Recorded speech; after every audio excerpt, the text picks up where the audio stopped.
ನುಂಗಲಾರದ ತುತ್ತಾಗಿದೆ. Social ಮೀಡಿಯಾದ ಬಗ್ಗೆ ಮಾತಾಡಿದ್ದೀನಿ. ಈಗ ನಡೀತಾ ಇರುವಂಥ ಒಂದು ಏನು ಸೋಷಿಯಲ್ ಮೀಡಿಯಾದಲ್ಲಿ ಬೆಳವಣಿಗೆ, ರೀಲ್ಸ್ ಅಂತಾಗಲಿ ಅಥವಾ ರೋಸ್ಟರ್ಸ್ ಅಂತಾಗಲಿ ಅಥವಾ ಬ್ಯಾಡ್ ಟ್ರೋಲಿಂಗ್ ಅಂತಾಗಲಿ, ಇದ್ರ ಬಗ್ಗೆ ಚಪ್ರಿ ಅಂತ ಪದ ಬಳಸಿ ನಾನು ಹೇಳಿದ್ದೀನಿ. ಒಂದು ಹುಚ್ಚುಚ್ಚರ ಥರ ಆಡ್ತಾ ಇದ್ದಾರೆ. ಮೆಂಟ್ಲು ರೋಡಲ್ಲಿ ಹುಚ್ಚುಚ್ಚರ ಥರ ಆಡೋದು, ಇದು ಲೈಕಿಂಗ್ಸ್ಗೆ ಏನೇನೋ ಹೇಳ್ಕೊಂಡು ಆಮೇಲೆ ಈ ಲೈಕಿಂಗ್ಸ್ ಬರುತ್ತೆ, ನನಗೆ ಫ್ಯಾನ್ಸ್ ಆಗ್ತಾರೆ ಅಂತ ಮಾಡಲಿ. ಎಂಟರ್ಟೈನ್ಮೆಂಟ್ ಇಸ್ ನೈಸ್, ಎಂಟರ್ಟೈನ್ಮೆಂಟ್ ಅದನ್ನೊಂದು ಒಳ್ಳೆ ರೀತಿ ಯಾವುದಾದ್ರು. ಸೊ ಇದನ್ನು ನಾನು ಇದು ಬರೀ ಅಷ್ಟಕ್ಕೆ ಉಳಿದಿದ್ರೆ, ಸೀಮಿತವಾಗಿದ್ದರೆ ಪರವಾಗಿಲ್ಲ. ಇವ್ರನ್ನ ಇಟ್ಕೊಂಡು ಇನ್ನಷ್ಟು ಜನ ಇವ್ರನ್ನ ಸಪೋರ್ಟ್ ಮಾಡೋ ರೀತಿ ಒಂದು ಬರ್ತಾರೆ. ಇವ್ರನ್ನ ಇಟ್ಕೊಂಡು ಅವರು ಪಾಪ್ಯುಲರ್ ಆಗೋದಕ್ಕೆ. ಇದು ಸೈಬರ್ ಕ್ರೈಮಿಂದ ನಾವು ಕೊಟ್ಟಿರುವಂಥದ್ದು ನೋಡಿ. ಇವ್ರುಗಳೇ ಈಗ ಮಾಡಿರೋದು. ಯಾರೋ ಅರ್ಜುನ್ ಅಂತೆ, ಇವರೆಲ್ಲ ಭಾಳ ಸಾಧಕರು. ಇವರು ಭಾಳ ಬೇರೆಯವ್ರ ಬಗ್ಗೆ ಕೆಟ್ಟದಾಗಿ ಅರ್ಜುನ್ ಅಂತೆ. ಆಮೇಲೆ ಇವನು ಯಾರೋ ನೋಡಿ, ಇವರೆಲ್ಲ ಮಾಡಿರೋವಂಥದ್ದು. ಈಗ ನೀವು ನೋಡಿ, ಈ ವಿಡಿಯೋ ಸಿಗಲ್ಲ ನಿಮಗೆ, ಬೇರೆ ಬೇರೆದೇ. ಈಗ ಅದನ್ನು ಇದು ಮಾಡಿದ್ರೆ ನಿಮಗೆ ಬೇರೆ ಯಾವುದೋ ವಿಡಿಯೋಗಳೆಲ್ಲ ಬರುತ್ತೆ ಈಗ. ಸೊ ಇದನ್ನು ಎಲ್ಲರೂ ಮಾಡಿದ್ರೆ ಇದನ್ನು ನಿಲ್ಲಿಸ್ಬೋದು. ನೆಕ್ಸ್ಟ್ ಯಾವುದೇ ಒಂದು ಚಿಕ್ಕ ಪ್ರತಿಗೆ, ಈಗ ನೆಕ್ಸ್ಟ್ ಬರೋ ಮಕ್ಕಳಾಗಲಿ, ಈಗ ನೆಕ್ಸ್ಟ್ ಬಿಗ್ ಬಾಸ್ ಸ್ಟಾರ್ಟ್ ಆಗುತ್ತೆ, ಈಗ ನೀವೇ ಹೋಗ್ತೀರಿ ಅಂತ ಅಂದ್ಕೊಳ್ಳಿ. ಇವತ್ತು ಯಾವುದೋ ಒಂದು ಮಾಧ್ಯಮದಲ್ಲಿ ಈಗ ನೀವು ಈಗ ಕೆಲಸ ಮಾಡಿ ನೀವು ಗುರ್ತಿಸ್ಕೊಂಡು ಈಗ ನಾಳೆ ಈಗ ನೀವು ಹೋದ್ರಿ ಅಂತ ಅಂದ್ಕೊಳ್ಳಿ. ನಾಳೆ ಈಗ ಇಂಥವ್ರು ನೀವು ಒಳಗಡೆ ಇರಬೇಕಾದ್ರೆ ಅಥವಾ ನೀವು ಹೊರಗಡೆ ಬಂದಮೇಲೆ ನಿಮ್ಮ ಬಗ್ಗೆ ಕೆಟ್ಟದಾಗಿ ಅವ್ರು ಯಾರನ್ನ ಸಪೋರ್ಟ್ ಮಾಡ್ತಾರೆ ಮಾಡಲಿ, ಅದರದ್ದು ಬದಲಾಗಿ ಸಪೋರ್ಟ್ ಮಾಡೋ ಬರದಲ್ಲಿ ನಿಮ್ಮ ಬಗ್ಗೆ ಕೆಟ್ಟದಾಗಿ ವಿಡಿಯೋಗಳನ್ನು ಮಾಡೋದು, ಅದನ್ನು ಬೇರೆ ರೀತಿ ಪೋಟ್ರೈ ಮಾಡೋದಕ್ಕೆ ನೋಡೋದು, ನಿಮ್ಮ ಮನೆಯವ್ರಿಗೆಲ್ಲ ಹೇಗಾಗುತ್ತೆ ನೋಡಿದಾಗ. ಮನೇಲಿ ಏನು ಕಳಿಸಿರ್ತಾರೆ, ನನ್ನ ಮಗು ಒಂದು ಒಳ್ಳೆ ಹೆಸರು, ಸ್ಥಾನಮಾನ, ಗೌರವನ ತಗೊಂಡು ಬರಲಿ ಅಂತ ಈ ರೀತಿ ಇವತ್ತು ಆದಾಗ ಸೋಷಿಯಲ್ ಮೀಡಿಯಾದಲ್ಲಿ ಯಾರಿಗಾದ್ರೂ ಒಂದು ಬೇಜಾರಾಗೇ ಆಗುತ್ತೆ. ಇಂಥವ್ರುಗಳಿಗೆಲ್ಲ ಈ ಟ್ಯಾಲೆಂಟ್ಸ್ಗಳು ಯಾವುದೇ ವೇದಿಕೆಯಲ್ಲಿ ಇರ್ಬೋದು, ಯಾವುದೇ ಕ್ಷೇತ್ರದಲ್ಲಿರ್ಬೋದು, ಇವರಿಗೆ ಬ್ಯಾಡ್ ಕಮೆಂಟ್ಸ್ ಮಾಡಿ ತನ್ನ ಒಳಗಡೆ ಎಷ್ಟು ನೀಚತನ ಇದೆ ಅಂತ ಅದನ್ನ ಇದು ಮಾಡಿ, ಆಮೇಲೆ ಇಂಥದ್ದೇ ಮನಸ್ಥಿತಿ ಇರೋರು ಇವ್ರಿಗೆ ಕ್ಲಾಪ್ಸು, ಇವ್ರಿಗೆ ಕಮೆಂಟ್ಸ್ಗಳು, ಲೈಕಿಂಗ್ಸ್ಗಳು ಇದನ್ನೆಲ್ಲ ಮಾಡಿ ಇಂಥ ಒಂದು ಆ್ಯಂಟಿ ಸೋಷಲ್ ಎಲಿಮೆಂಟ್ಸ್ಗಳು ಇವತ್ತು ತುಂಬ ಜಾಸ್ತಿ ಆಗಿದೆ ಸೋಷಿಯಲ್ ಮೀಡಿಯಾದಲ್ಲಿ. ಅದು ಎಲ್ರಿಗೂ ಎಫೆಕ್ಟ್ ಆಗಿದೆ, ನನಗೆ, ನಿಮಗೆ, ಎಲ್ರಿಗೂ.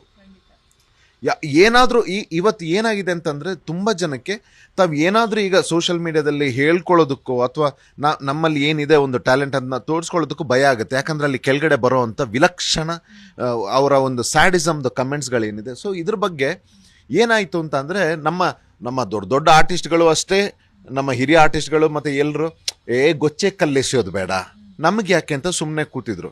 ಬರ್ತಾ ಈಗ ನಾವೇನು ಬಿಗ್ ಬಾಸ್ 12 ಆದಾಗಂತೂ ಯಾರ್ಯಾರೋ ಈ ರೀತಿ ಒಂದು ಟ್ರೆಂಡೇ ಮಾಡ್ಕೊಂಡ್ರು. ಯಾಕಂತಂದರೆ ಇದು ಮಿಸ್ಟೇಕ್ ಆಗಿರೋದೇ ಮುಂಚೆ. ಅದು ನಾವು ಚಿಕ್ಕ ಇದ್ದಾಗಲೇ ಅದಕ್ಕೆ ಆ್ಯಕ್ಷನ್ ತಗೊಂಡಿದ್ರೆ ಇವತ್ತು ಇಷ್ಟು ಮಟ್ಟಿಗೆ ಬೆಳೀತಾ ಇರಲಿಲ್ಲ. ಇಂಥ ಏನು ನಾನು ಚಪ್ರಿಗಳಂತ ಕರೆದಿದ್ದೀನಿ ಇವ್ರನ್ನ.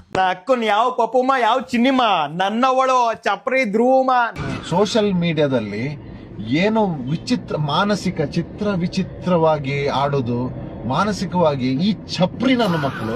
ಈ ಮಾತನ್ನ ಹೇಳೋದಕ್ಕೆ ನಿನಗೆ ಅಧಿಕಾರನೇ ಇಲ್ಲ. ನೀನು ದೊಡ್ಡ ಚಪ್ರಿ, ಕ್ರಿಂಜು ಬಿಗ್ ಬಾಸ್ ಮನೆ ಒಳಗೆ.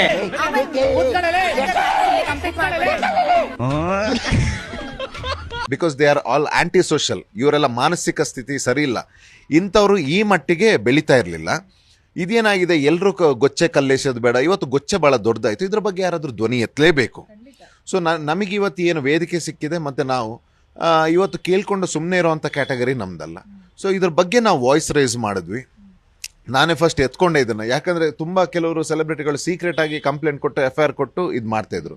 ನನಗೆ ಗೊತ್ತಿತ್ತು ಇದು ನನಗೆ ಇಂಪ್ಯಾಕ್ಟ್ ಆಗುತ್ತೆ ಅಂತ. ನಾನು ಅದನ್ನ ಎತ್ಕೊಂಡೆ. ನನ್ನ ಬಗ್ಗೆನೂ ಭಾಳ ಬ್ಯಾಡ್ ಕಮೆಂಟ್ಸ್ ಡ್ಯಾಮೇಜ್ ಮಾಡ್ಕೊಂತಾರೆ ಧ್ರುವಂತು. ನಿಮಗೆ ನೋವು ತಂದ ಕಮೆಂಟ್ ಯಾವುದು ಸರ್, ಟ್ರೋಲ್ ಯಾವುದು ಸರ್? ತುಂಬ ಇದ್ದಾರೆ ನನ್ನ ಬಗ್ಗೆ. ನಾನು ಬಿಗ್ ಬಾಸ್ ಇದ್ದಾಗಲೇ ಯಾರ್ಯಾರು ಈ TRPಗೋಸ್ಕರ, ಇವ್ರ ಕಮೆಂಟ್ ಲೈಕಿಂಗ್ಗೋಸ್ಕರ, ಇವರಿಗೆ ನಾವು ಯಾವ ದಾರಿಯಿಂದ ಬಂದಿದ್ದೀವಿ ಅಂತ ಗೊತ್ತಾ. ಇವ್ರುಗಳಿಗೆ ಯಾರನ್ನೋ ಅಲ್ಲಿ ನೋಡ್ಕೊಳ್ತಾರೆ, ಯಾರಿಗೆ ಹೈಪ್ ಸಿಗ್ತಾ ಇದೆ ಅಂತ. ಅವ್ರ ಹೈಪ್ ಸಿಕ್ಕಿದಾಗ ಅವನಿಗೆ ಸಪೋರ್ಟ್ ಮಾಡೋ ರೀತಿಯಲ್ಲಿ ಇನ್ನೊಬ್ಬರನ್ನ ತೇಜಾವಧೆ ಮಾಡಿ, ಈಗ ಏನು PR ಅಂತ ಹೇಳಿ ಮತ್ತು ಇನ್ನು ಕೆಲವರು ಎಲ್ಲ ಶುರು ಮಾಡ್ಕೊಂಡಿದ್ದಾರೆ. ಅವ್ರನ್ನ ತೇಜಾವಧೆ ಮಾಡಿ ಇವ್ರಿಗೆ, ಆಮೇಲೆ ಇವ್ರುಗಳಿಗೆ ಕ್ಲಾಪ್ಸ್. ನಾಳೆ ದಿವಸ ಈ ಯಾರೀಗ ಇಂಥ ಚಪ್ರಿಗಳಿಗೆ, ಇಂಥ ಆ್ಯಂಟಿ ಸೋಷಲ್ ಎಲಿಮೆಂಟ್ಸ್ಗಳಿಗೆ ಈ ಬ್ಯಾಡ್ ಕಮೆಂಟ್ಸು, ಈ ಬ್ಯಾಡ್ ಟ್ರೋಲ್ಸ್, ಯಾರೋ ಯಾವುದೋ ಕ್ಷೇತ್ರದಲ್ಲಿ ಸಾಧನೆ ಮಾಡ್ತಿದ್ದಾರೆ, ಒಳ್ಳೆ ಕೆಲಸ ಮಾಡ್ತಿದ್ದಾರೆ, ಸೆಲೆಬ್ರಿಟೀಸ್ ಆಗಿರ್ಬೋದು, ಹೆಣ್ಮಕ್ಳಾಗಿರ್ಬೋದು, ಗಂಡು ಮಕ್ಕಳಾಗಿರ್ಬೋದು, ಯಾರೇ ಆಗಿರ್ಬೋದು, ಇವ್ರಿಗೆ ಮಾಡಿದಾಗ ಅದೊಂದು ವಿಕೃತ ಸ್ಯಾಟಿಸ್ಫ್ಯಾಕ್ಷನ್ ಸಿಗುತ್ತೆ ಅವ್ರಿಗೆ. ಇವ್ರಿಗೆ ಕ್ಲಾಪ್ಸ್. ನಾಳೆ ದಿವಸ ಅವ್ರ ಮನೆಯಲ್ಲಿ ಅವ್ರ ಮಕ್ಕಳು ಆಗ್ತಾರೆ.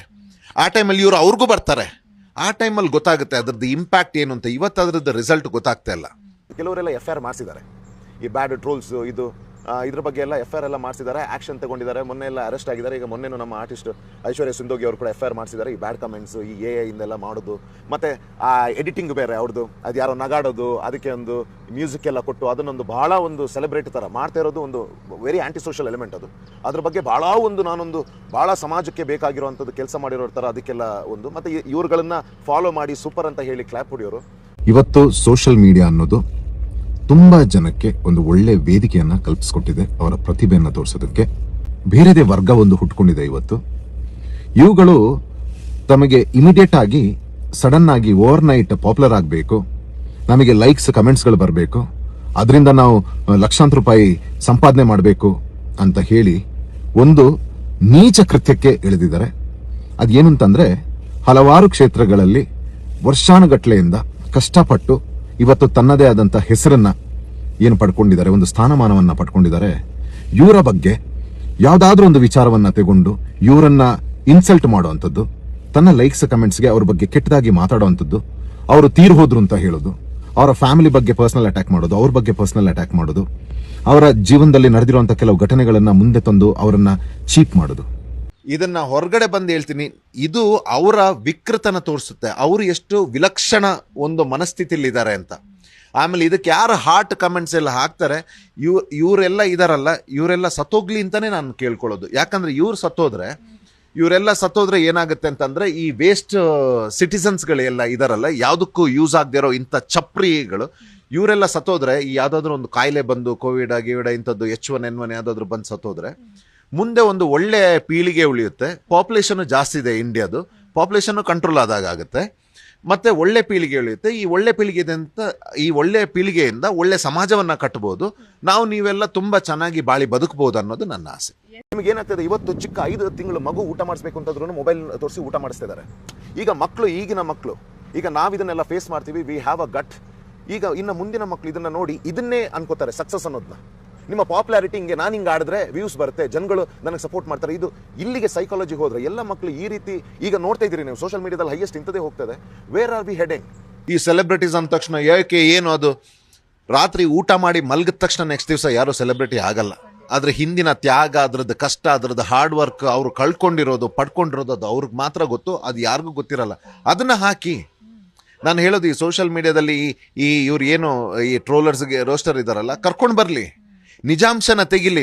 ಸರ್ ನೀವು ಇದಾದ್ರಲ್ಲ, ಇದ್ರ ಹಿಂದೆ ನೀವು ಪಟ್ಟಂತ ಕಷ್ಟಗಳು ಏನು ಅಂತ ಗೊತ್ತಾಗುತ್ತೆ. ಆಗ ಅದನ್ನ ತರೋದು ಬಿಟ್ಟು, ಇವತ್ತು ಯಾರು ಸ್ವಲ್ಪ ಲೈಮ್ ಲೈಟ್ ಇದ್ದಾರೆ, ನಾವಂತ ಬಿಡಿ, ಯಾರೇ ಆಗಿರಲಿ, ಯಾರು ಲೈಮ್ ಲೈಟ್ ಇದ್ದಾರೆ ಅವ್ರ ಬಗ್ಗೆ ಕೆಟ್ಟದಾಗಿ ಮಾತಾಡೋದು, ಅವರ ಸಿಚುವೇಶನ್ ತಿಳ್ಕೊಳ್ದೆ ಅವ್ರನ್ನ ಟ್ರೋಲ್ ಮಾಡಿ ಒಂದು ವಿಲಕ್ಷಣ ಇದು ಲೈಕಿಂಗ್ಸ್ಗೆ ಆಮೇಲೆ ಕಮೆಂಟ್ಸ್ಗಳಿಗೆ ಇದು ಮಾಡೋದು, ಇದು ಸರಿಯಲ್ಲ. ಇದ್ರ ಬಗ್ಗೆ ನಾವು ಧ್ವನಿ ಎತ್ತಿದ್ವಿ. ನನಗೆ ಇಷ್ಟು ಬೇಗ ರಿಸಲ್ಟ್ ಸಿಗುತ್ತೆ ಅಂತ ಗೊತ್ತಿರಲಿಲ್ಲ. ನನಗೆ ಇಮ್ಮಿಡಿಯೇಟ್ ಆಗಿ ರ್ಯಾಪಿಡ್ ರೆಸ್ಪಾನ್ಸ್ ಸಿಕ್ತು. ನನಗೆ ಮೊದಲನೇದಾಗಿ ನಿಮ್ಮನ್ನು ಸೇರಿಸಿ ಯಾರೆಲ್ಲ ನನ್ನ ಮೀಡಿಯಾ, ನನ್ನ ಫ್ರೆಂಡ್ಸ್ ಇದ್ದರು, ನ್ಯೂಸ್ ಚಾನಲ್ಸ್, ನನ್ನ ಮಾಧ್ಯಮ ಮಿತ್ರರಿದ್ದರು, ಇಮ್ಮಿಡಿಯೇಟ್ ಆಗಿ ನನಗೆ ರೆಸ್ಪಾನ್ಸ್ ಕೊಟ್ಟು ಇದನ್ನೊಂದು ತುಂಬ ರೀಚ್ ಆಗೋ ಹಾಗೆ ಮಾಡಿದ್ರು ಈ ವಿಚಾರವನ್ನು. ಅದಕ್ಕೆ ನಾನು ತುಂಬ ಧನ್ಯವಾದಗಳನ್ನು ಹೇಳ್ತೀನಿ.